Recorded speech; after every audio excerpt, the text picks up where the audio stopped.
eu tenho um objeto vertical que eu preciso transmitir para ele, ou dar a ele uma estrutura estética confiável, aceitável. É preciso que você tenha uma ideia de proporção muito bem definida. É preciso que você tenha cuidado na proporcionalidade em função da largura, do tamanho, do peso. Eu trabalho com um elemento básico vertical. Em cima desse elemento básico vertical, eu vou adicionando novos elementos, novas formas, novas estruturas, novos desenhos. E se isso não ficar necessariamente bem estruturado em função da proporção dessa verticalidade, você cai no risco de não configurar um trabalho realmente ótimo.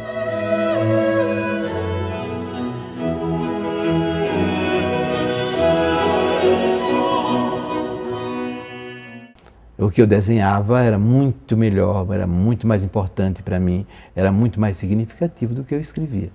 Foi nesse momento que eu comecei a sentir que realmente aquilo dali ia fazer parte da minha vida, ou fazia parte da minha vida daí por diante.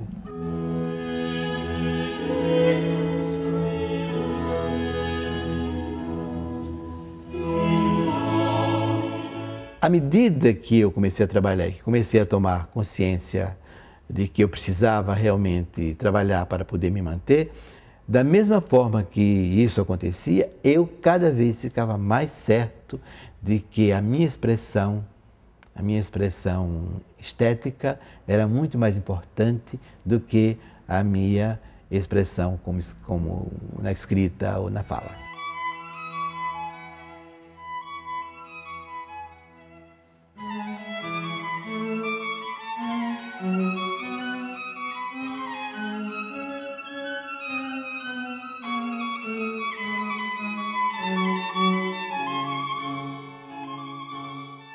Escolhi madeira porque era uma coisa que me motivava. O contato físico meu com a madeira era salutar, era um excelente contato, não é?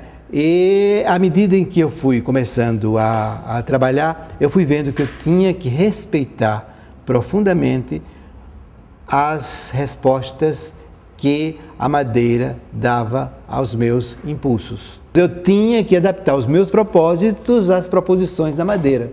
Ela sempre me dá uma resposta, ela sempre nos dá. A matéria-prima que a gente utiliza, seja a madeira, o barro, o ferro, o papel, o papelão, ele sempre nos dá uma resposta. Ele sempre reage ao estímulo que a gente dá. Então, você dá um estímulo, você tem que esperar a reação e seguir paulatinamente aquilo que a reação lhe diz. Se você avança, você erra.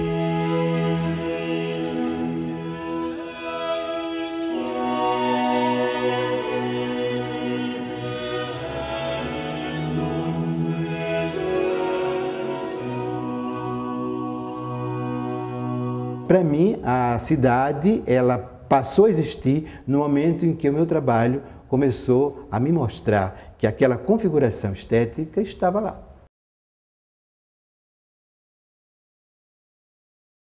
Eu acho que a literatura me motiva. Tenho o Italo Calvino, eu adoro Jorge Luis Borges. Eu acho que ele tem um conceito de universo, um conceito de mundo fantástico e do homem dentro desse universo, do homem dentro deste mundo.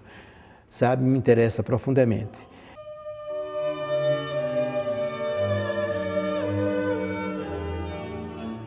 Ler e escrever.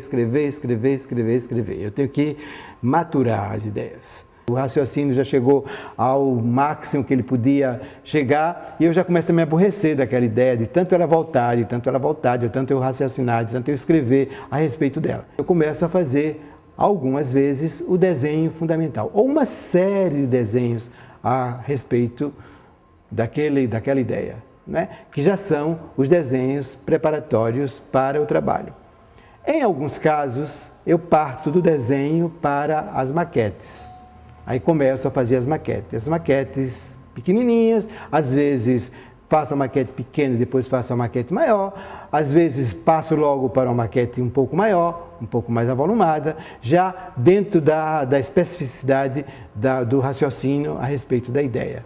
Eu nunca me descuidei da minha grande inquietação, certo? Nunca me descuidei dela, porque eu sabia que eu tinha que assumi-la.